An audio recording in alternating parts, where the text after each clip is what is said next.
We're going to start with the alphabet. I think that makes more sense. Mm-hmm. Good. You can all see it now, right? You're good. It's up. I'm on a phone screen, so it's very small, but... Yeah. Right, suppose all of this clutter, like it's with every app nowadays. It's like, do you want to use all of these AI tools? And I'm like, no. Just let me do the thing. Okay. Now everyone can see, right? Yep. Yes. Okay. So we are going, first of all, this is going to be like our standard because Franco, the way we write Arabic with the alphabet, it's not really a standard. So everyone does it in a different way. So just for simplicity's sake, we're going to use this sheet from now on. So that we would all have. Is there a... Mm-hmm. Yeah, is there somewhere, is that in the book or is there a place to download this?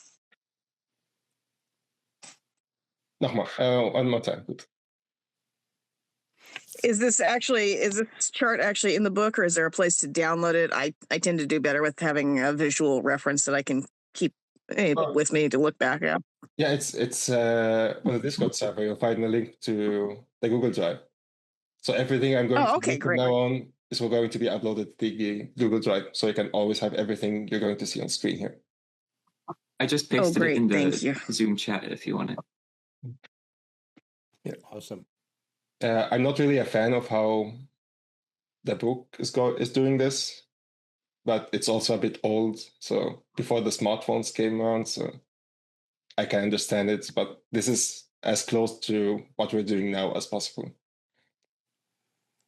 Okay, good. So in Masri, we have like 4 different ways of writing letters. We have like or 2 to be precise, Abjad. This is the Arabic way. If you look at it, it's actually alphabets, the same thing, like alpha, beta, gamma, delta. So that's where it comes from. And then you have Franco, it's basically Egyptian Arabic in the alphabets. Like think about ancient Egyptian and Coptic. It's the same exact thing. Link this in the chat. Good.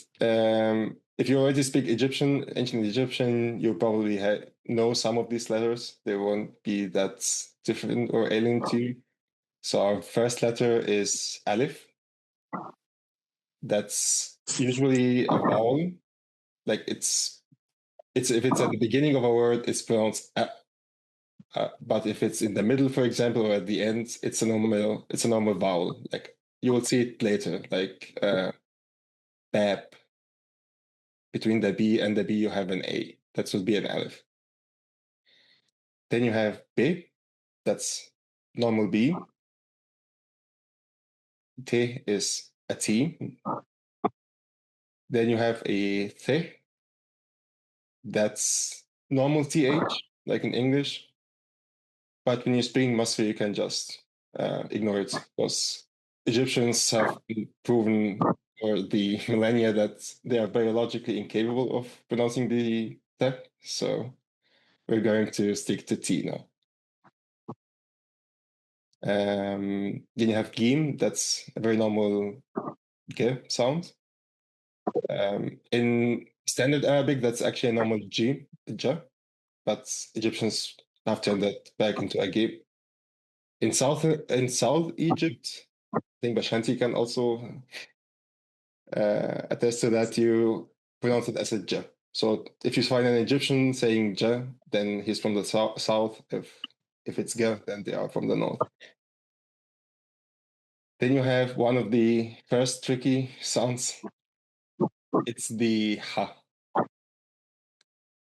So first of all, if there are going to be some weird sounds, I don't want to just be annoyed if you can get it right away. Like, don't be discouraged by it because these are sounds that you're going to learn over time when you learn the words, and then you have like a sense for how the words flow. they will come naturally to you. Sorry to interrupt. Ashmir, could you maybe mute your microphone when you're not talking? Because there's a lot of noise coming from your end. And, okay, I'm sorry. I'll try and find that. Thanks a lot. Okay, so this letter is called Ha. It's in Franco, it's written as a 7 because it kind of looks a little bit like a Ha if you look at it. This is like if you ate jelly. Do you know that feeling? If you like, or that's exactly how you pronounce it. Like you have something really hot in your throat. That's the sound you have to make. Then you have like the cha sound. Sometimes in English you do pronounce it, like Khalid, for example. There are like some names, Arabic names that you might have encountered in English. Or if you're a Game of Thrones fan, like they have like Drogo, Khal Drogo is eigentlich pronounced Khal Drogo, Khalisi. Then you have the del, that's a very normal D. Then the del is like somewhere between D and Z, but too complicated for the Egyptians, so that's a normal D. Then you have the R or R sound. Like I said, feel free to roll your R's if you can. Then you have the Zain. That's a normal Z, like in English. Then you have the Sin. That's a normal S. Then the Sheen. That's CH in English. In Arabic, it's just one letter. In English, you have like the 2 letters, but it's the same sound. The 2 tricky letters we're going to see now is the Sad. This here. I will say it one more time slowly so you can hear it. Like I will say the S, Sin, and then Sad, so that you can hear the difference a little bit. So here you have an S, and then Sad. S, Sa, Se, Sa. Does it make sense? The hard thing for me is I hear a vowel difference when you're saying it, like se, sa. Mm-hmm. Like the vowel is different, but I don't necessarily hear the difference in the consonant, unless one is maybe supposed to be sharper, like it's more acute sound. It's more like here, this sa, if it makes sense. So maybe the effect of the consonant is that it influences the following vowel? Is that the not idea? necessarily? Not necessarily. I can also say si, si, sa, sa. Okay, here it affects it. Yeah, it does sound like it moves the vowel back. It moves the vowel back a little bit. Like both interact a bit differently with the vowel, but there's also like a different way of pronouncing them. Like the se sound is basically all in the front of the mouth, like se. It's all up and in the front. Sa so is. Can you describe what you're doing with your tongue to make the second one? Okay, yeah, that's it. So if you say sa, the tongue is basically down. It doesn't move. Sa. Not like se, when the tongue moves a little bit forward. With sa, I just pressing the upper, like the back upper side of my tongue against the upper side of my mouth, and then try to make an S sound. That makes a lot of sense. Thank you. Basically constricting further back in your mouth, almost in your throat. Mm-hmm. Yeah, like somewhere in the middle of the mouth. Like it's not in the front, also not completely in the back.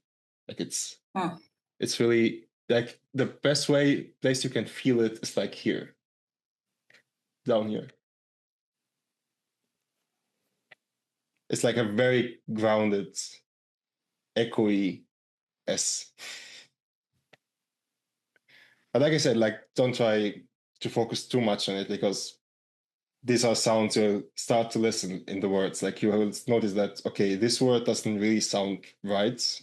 If I say it like a se sound, it makes more sense with this sa. And as you learn more words, you'll start to notice it. Probably one of the most difficult letters in the Arabic language, which for some reason the Egyptians decided to keep, is the dot. That's like a da sound. Like you have a D there, and you have a da sound. Like I'm pressing my tongue forward and then making a D sound. Da. Which I'd say it again, like D, da, da, da, da. Do you have a difference or? So is the articulation of the tongue, instead of using the tip, is it using further back on the tongue? Like the tip stays down, but a little further back hits the palate? No, it actually, you roll the tongue a little bit up and stick it against the upper row of teeth. So it's still the tip of the tongue, but it's yeah, it's kind of the back underside of the tip. Yeah, like you make pressure. Like imagine this is now my tongue, okay, and these are my teeth. So I roll my tongue up, press it against my teeth, and then pull pressure, and then release the tongue.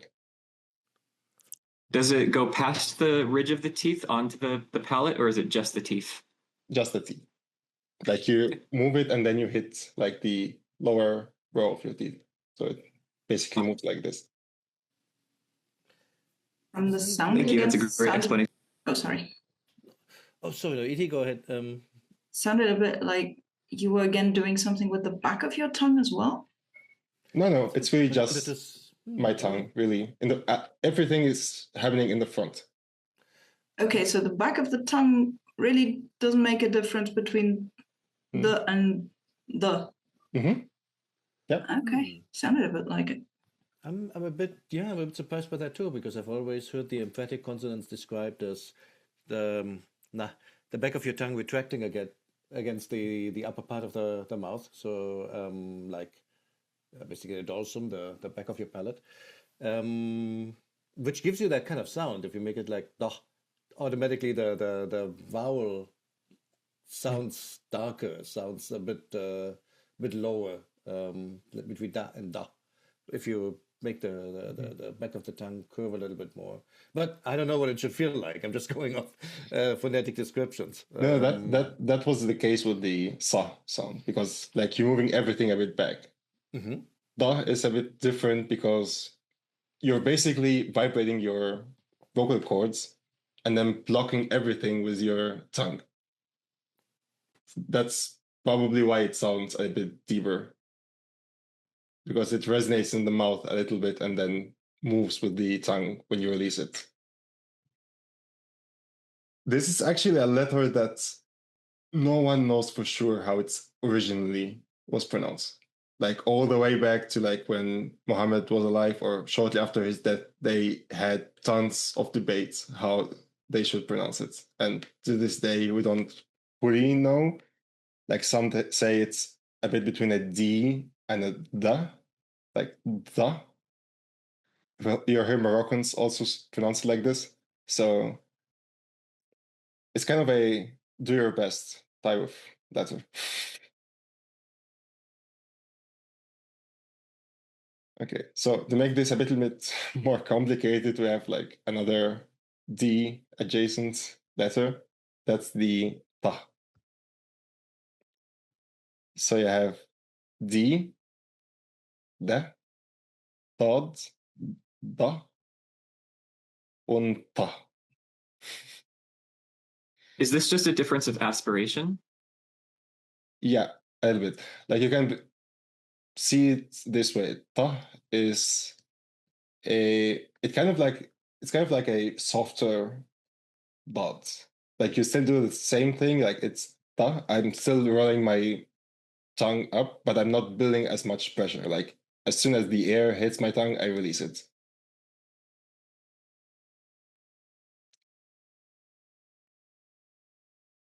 Like, okay, let me demonstrate what I'm doing with my tongue. So if I'm saying D, I'm having my tongue between my teeth.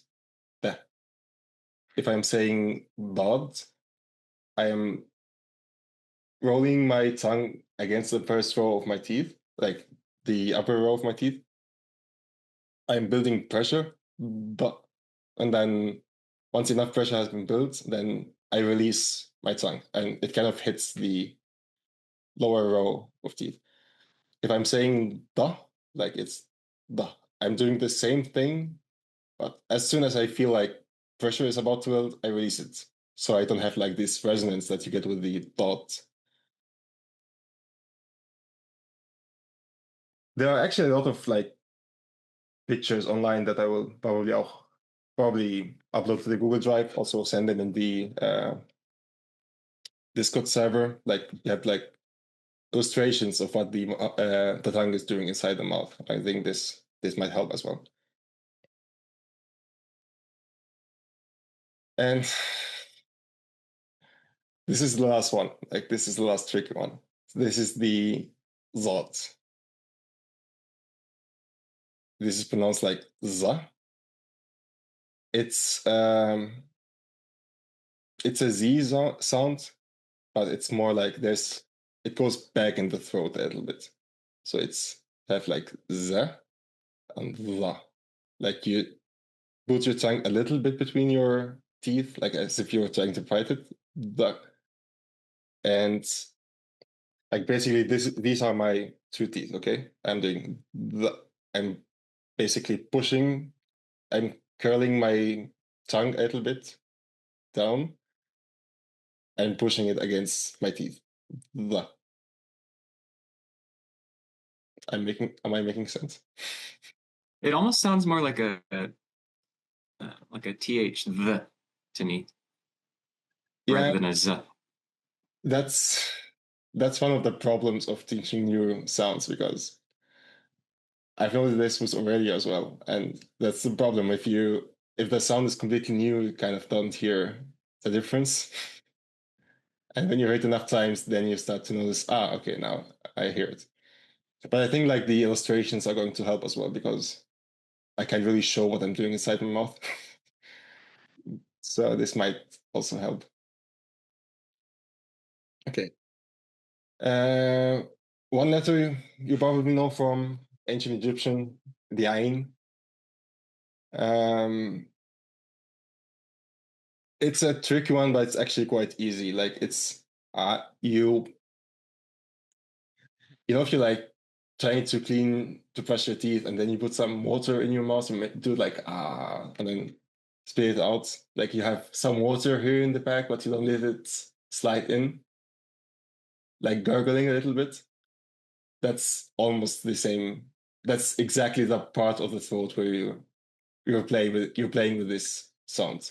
Like it's not that would be an a, and I am opening this part of my throat while also trying to do like an a. So like you can see my throat opening a little bit. Like, you can see it like moving here a little bit. Like if you put your finger here, like exactly in this place, and try to say it doesn't move that much. But if you say you start feel like your throat's vibrating a little bit. Something is moving here. Like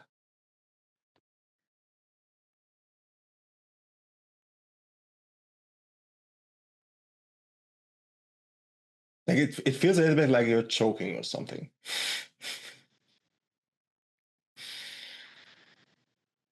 But it's one of these songs, like if you learn it as a child, it makes so much sense. But as an adult, like if you do it one time right, you will do it right forever. Like you just have to tap into this secret power and then you'll have it.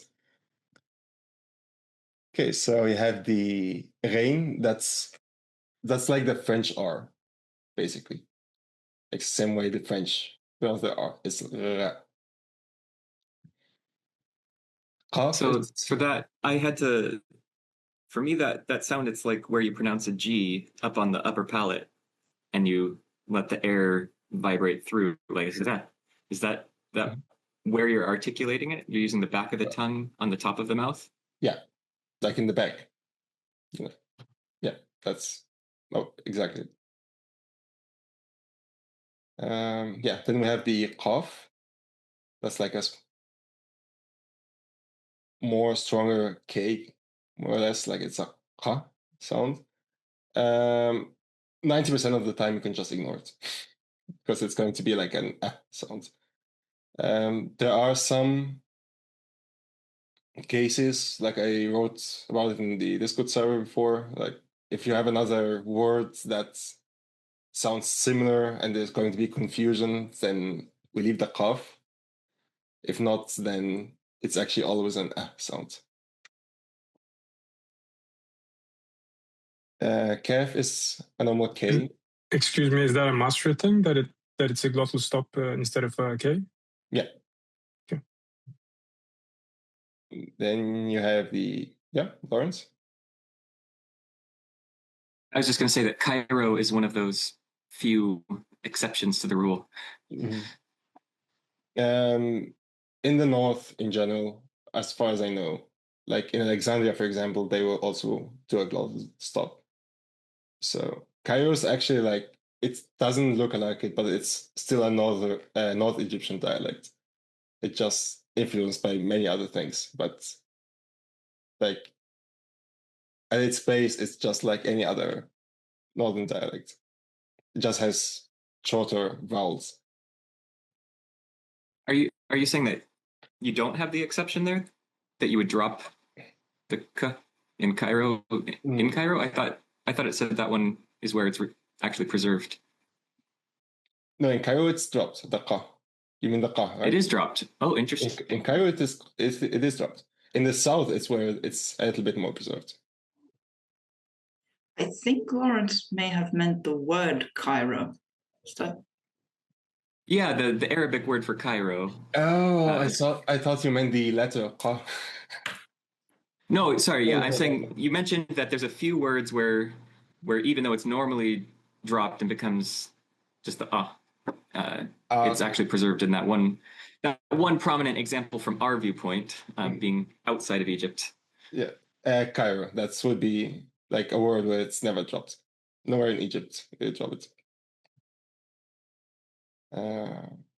Even though if you say like the word that's like the word qahir or the qahir means like the subduer.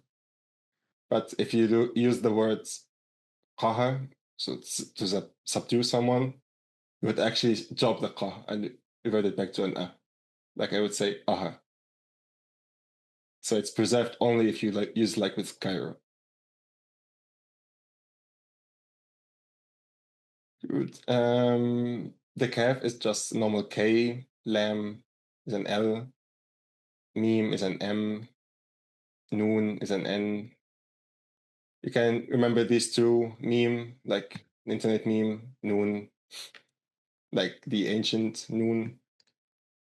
He is an H sound. Wow is a wa sound. Like Windows crashed on me today. Like that's that one. Yeah, is einfach it's just in the yeah sound. And then you have the Hamza. That's a normal glottal stop. And that's a 2.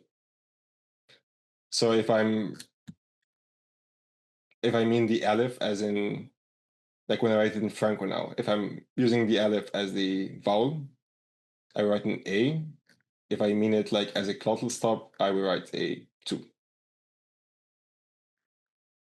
Good. Do we have any questions? Or should I finish the notes and then we can start the questions if you have any?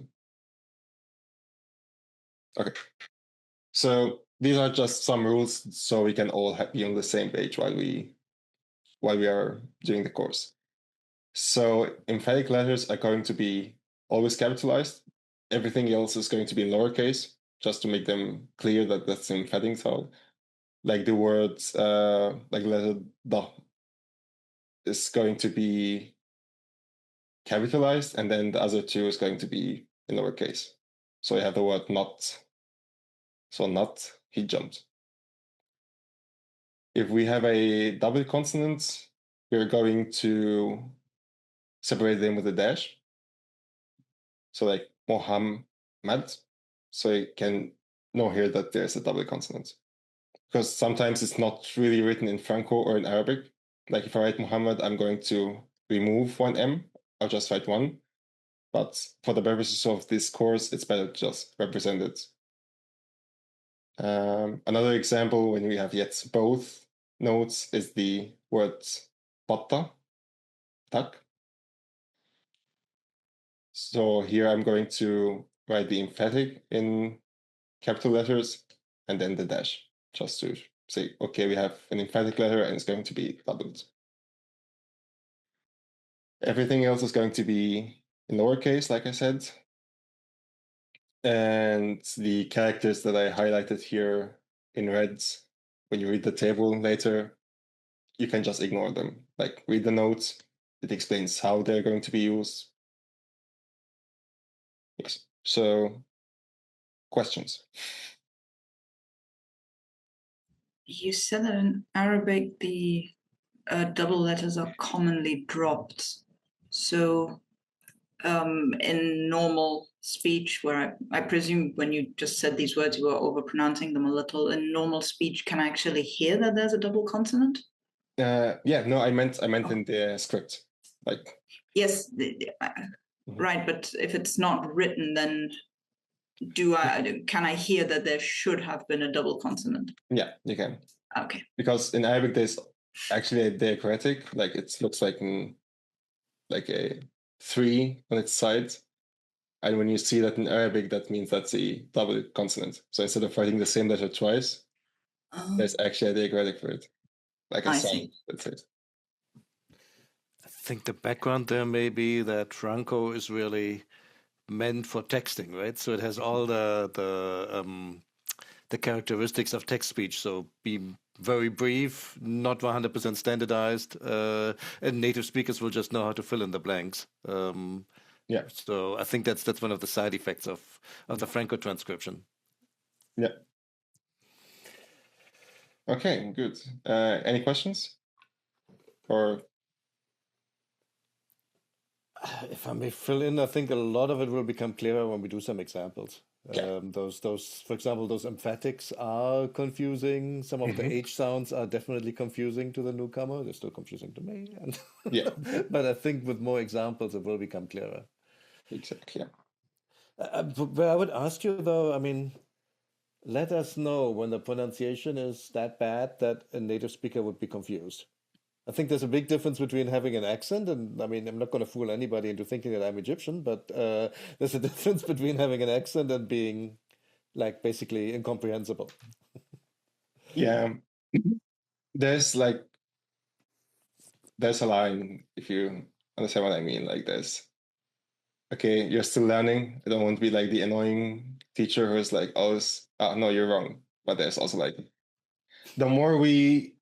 the further we go in the course, the more annoying I'm going to get. Let's put it this way. I would argue in favor of being more annoying earlier, because when I was going back through the Coptic videos, Christian Casey was nice to a fault. He would never tell someone they did it wrong, even though they really were getting it wrong. And as a new learner, you do want to know those things. So I would just say, don't be too afraid to hurt our feelings. Go ahead and tell us when we could do better. Okay. Just to be sure, the course is going to be 1 hour, right? Okay, so we can do some vocabulary today just to practice the pronunciation, and then the remaining is just some grammar. We're going to do it next time. We're going to be a lot faster next time. Okay, so just going to do some pronunciation exercises, basically. Okay, so let's do it this way. Anyone wants to try to pronounce the first four? The first four. Mm-hmm. Okay, I can do it. Let's see. So A, which is what? Mm-hmm. Fin, where? Second? Pain. Fein. Oh, it's less of an E and more of an A. Okay. Yeah, fein. that's good that you said that, because if I wanted to write fin, I'm going to do this. So that would be an E. That's going to be an A. So that's fein. Got it. Fein. Okay. Which means where? Mm-hmm. Iowa, Mm-hmm. which is yes. Mm-hmm. And the opposite, well, depends. Could be la, could be la, with a glottal stop at the end. I'm not sure if it can tend towards le, with a more like an A sound. Maybe we should speak a bit about the A. Yeah, so if I'm trying to write two A's, it's going to be like a long A vowel, like la. La. Mm-hmm. Mm-hmm. So you're going to see other examples. I think it's on here somewhere. No? Yeah, okay. So where does the F all of a sudden come from? We had no F going through the table just now. Oh, really? Oh. No. You don't say. You're right. It wasn't there. There's no F. Was there a letter missing, or is that a special pronunciation of another letter? There's an F. Yeah, you might have actually dropped the F. Oops. Okay, I will check it, but okay. We had the ka. So the F should have been right in front of the ka. Yeah, actually, yeah. Maybe we just skipped over it's capital, so it's an emphatic. What is our alter there? That's not supposed to be. That wasn't autocorrect. That was autocorrect. Oh, yeah, I hate autocorrect. Yeah, I have to disable it because each single word I have to go back and remove the autocorrect. Okay, so yeah, there's an F sound. That's how it looks like. It's like a qaf, as that qa sound, but just with one dot, and it's flat. Doesn't go down like this, but it's more flat. And of course, it's not going to. Yeah. Okay. You forgot the a. Oh, yes, I did. Mm-hmm. So a. Aywa on a. As if you're going to talk to friends, like, did you do this? Oh. Aywa is more like, it sounds better. Like there's more effort put into it. Good. And then we have like the 3 different ways of saying no, lef, la. That's the one you're going to hear the least, at least in Cairo. La, that's the standard one. La, it's more like I want to emphasize something. Like, have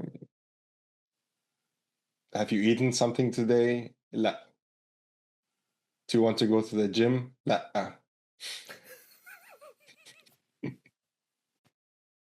We have that in English. We have like a glottal stop thing, like nuh-uh, uh-uh. Yeah, that's it.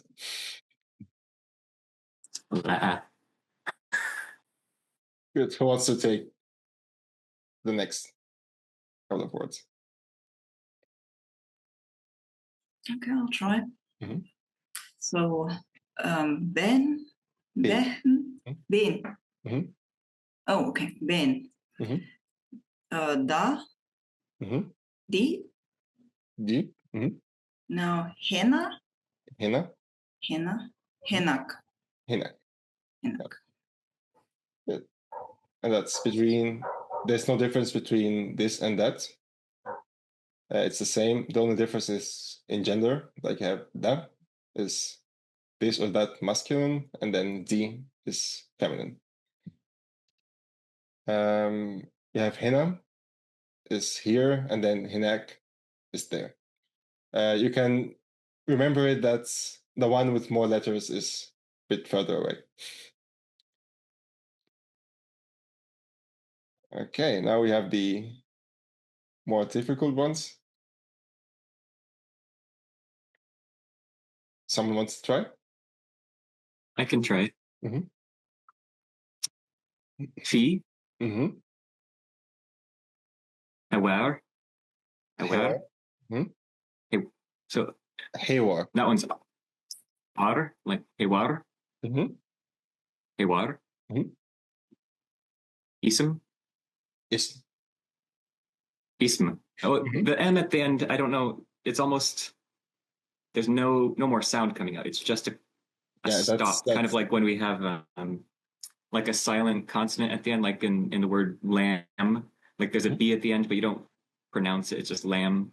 Mm-hmm. So that's it. It's actually like the word name in English. Like you also stop with the M. But the sound doesn't stop. You could say name and it's all coming out your nose. But here that's right. Yeah. No, here the sound completely stopped. Completely stopped. Yeah. Is. Yeah, that one's really interesting. Kind of a silent consonant there. But it would get pronounced like if I said my name, I would say Ismi. Ismi. I just changed it. I think the E is per Esmi. Esmi. Esmi. Mm-hmm. So without just the word alone is S. Mm-hmm. That's gonna be hard for me. Okay. That was that was very good. No, you nailed it. Okay, then. And then. Mm-hmm. Kamen. Kamen. Mm-hmm. Kamen. Mm-hmm. I think that normal A vowel is not one that I normally use. It's kind of like bat, fat, but it's a little different. Mm-hmm. Kamen. Yeah. And that's the problem because you can't really show like if it's an A, how do you show like if it's a short A, if it's an or E, like there's different ways of how the A is pronounced, and I'm always struggling how to show it, but I thought if we could, for some of the earlier vocabulary, at least put in at least where there's ambiguity, put it in an IPA transcription, because then you could capture the different nuance of the vowel. Okay, that could be helpful. That's a good idea. No, I will update it then and add this as well. Yep. Okay, last one. I can do it or try. Okay. Oh wait, the last word for Lawrence. Sorry. What's you going? Yeah, I think I got my 4. I went through Kamen.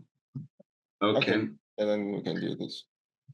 So this is so fascinating because a lot of these words are Hindustani.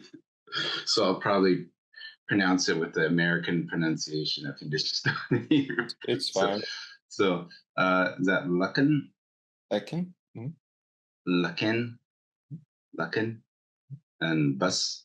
Yep, that's really good. Yeah, and then this one is Mawjood in Urdu, but Magud. Yeah, same, just different. The G is different, but same word. Yeah, Safar. Mm-hmm. Okay. And Mudaris. Yeah. Mudaris. Okay. The older word for it was Mu'addib. That's where you get the Mu'addib in Doom. Oh.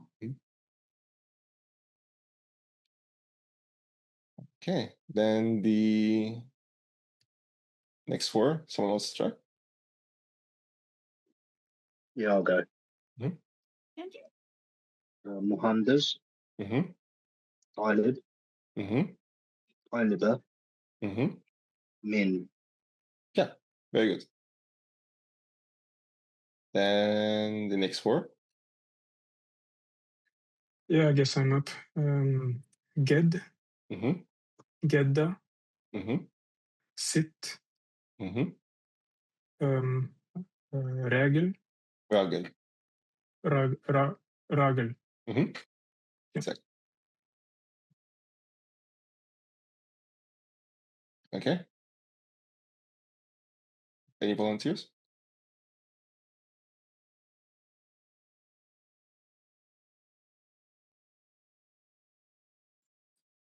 We've been through once. Can I volunteer again? Okay. I hear no protests, so I'm just going to. Goz. Merat. Okay.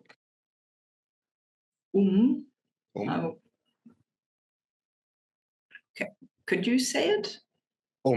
You said correctly, yeah, don't worry. Ab.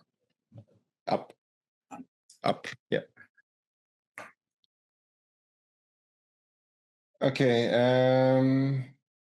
I'll just read the next ones because we're short on time, but at least you could hear them one time for me. So we have walad, boy, bint, ibn, أخت, عمة, عم, خالة, خال, صغير, طبعا, yeah. So quickly, the we has some rules, grammatical rules that we're going to talk about next time, because the way the last vowel of we sometimes connects to the first vowel of the next word.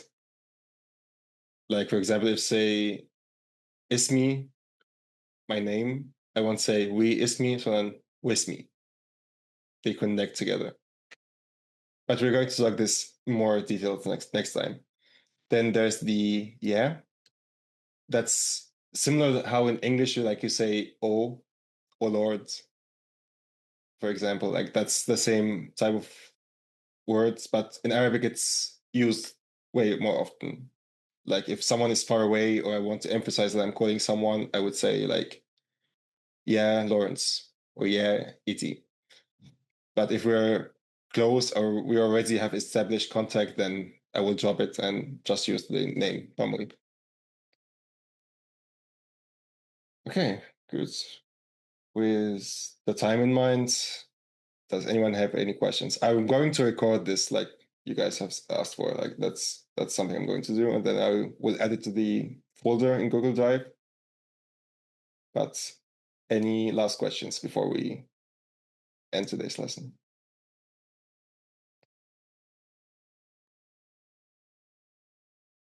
Okay. Good. Then I hope this was somewhat useful today. Learn something new. I also know it was a bit dry because we still had to do the absolute basics, like how letters and so on. But starting next time is going to be more fun. Like we're going to do some grammar, some exercises. Like you'll actually be able to do some basic sentences next time. Yeah. So thank you all for being here, and have a nice day.